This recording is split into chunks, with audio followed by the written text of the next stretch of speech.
आजादी के समय भारत में 562 देशी रियासतें हुआ करती थीं। सबके अपने शासक, राजा, नवाब और निजाम थे। इन राजा महाराओं के शौक निराले थे। शिकार से लेकर मोटरें, खेलकूद, महल और हरम अपने आप में अनूठा था। राजाओं को सबसे अधिक लगाव हीरे जवाहरात और मोतियों से था। बड़ौदा के महाराजा किंग ऑफ बड़ौदा एक तरह से सोने और हीरे जवाहरात की पूजा किया करते थे। वह अपने दरबार में जो पोशाक पहनकर आते थे वह सोने की तार की बुनी हुई होती थी और उनकी रियासत में एक ही परिवार ऐसा था जिसे उसके तारों को बुनने की अनुमति थी।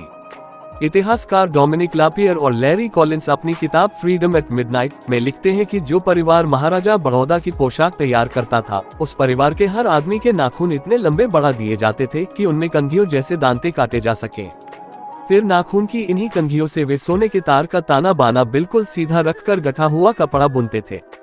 बड़ौदा के महाराजा के पास हीरे जवाहरात का जो ऐतिहासिक संग्रह था उसमें दुनिया का 7वां सबसे बड़ा हीरा सितार-ए-दख्खन भी शामिल था। ये हीरा कभी फ्रांस के सम्राट नेपोलियन तृतीय ने अपनी प्रेसी यूजीन को दिया था। उनके इस रत्न भंडार में सबसे बहुमूल्य वस्तु मोतियों के बने हुए कई पर्दे थे जिन पर लाल और हरे जवाहरात से बहुत खूबसूरत बेल बूटे बनाए गए थे। मैसूर के महाराजा और निराले थे। उनके सिंहासन में सोना करीब 1120 किलो लगा था और उस पर चढ़ने के लिए ठोस सोने की 9 सीढ़ियां बनाई गई थीं, जो भगवान विष्णु के उन 9 कदमों की प्रतीक थीं, जो उन्होंने सत्य की मंजिल तक पहुंचने के लिए उठाए थे। उड़ीसा के एक महाराजा का सिंहासन बहुत बड़े पलंग की तरह बना हुआ था। इसे उन्होंने लंदन में पुरानी अनमोल चीजें बेचने वाले एक व्यापारी से खरीदा था और उसमें अपनी हैसियत के अनुसार बहुत से हीरे जवाहरात जड़वा लिए थे।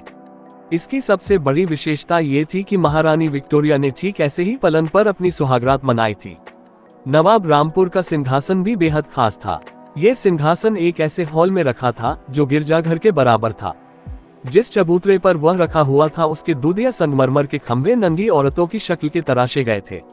उनके राज सिंहासन में एक अनोखापन ऐसा था जिसकी प्रेरणा भी फ्रांस के सम्राट लुई 14वें से ली गई थी। सिंहासन की जरी की गद्दी के बीच में एक गोल कटाव था जिसके ठीक नीचे एक तसला रखा रहता था। नवाब साहब दरबार के कामकाज में विघ्न डाले बगैर शौच कर सकते थे। डोमिनिक लापियर और लैरी कॉलिंस लिखते हैं कि राजा महाराजा ज्यादातर समय खाली ही रहा करते थे। अपना खाली समय काटने के लिए उनके 2 खास शौक थे, औरतें और खेलकूद। हिंदू हो या मुसलमान, हर राजा के महल में एक हरम जरूर होता था जिसमें नित नई नाचने वालियां और औरतें लाई जाती थीं और उसके इस हरम में किसी दूसरे का दखल नहीं होता था। आमतौर पर हर रियासत के जंगलों पर भी राजा का ही हक रहता था। उनमें रहने वाले पशु पक्षी और विशेष तौर पर शेर, जिनकी संख्या 1947 में भारत में 20,000 थी, उनकी बंदूक का निशाना बनने के लिए ही होते थे। भरतपुर के महाराजा ने 8 वर्ष की उम्र में पहला शेर मारा था। हमारे चैनल को सब्सक्राइब करें और लाइक करें।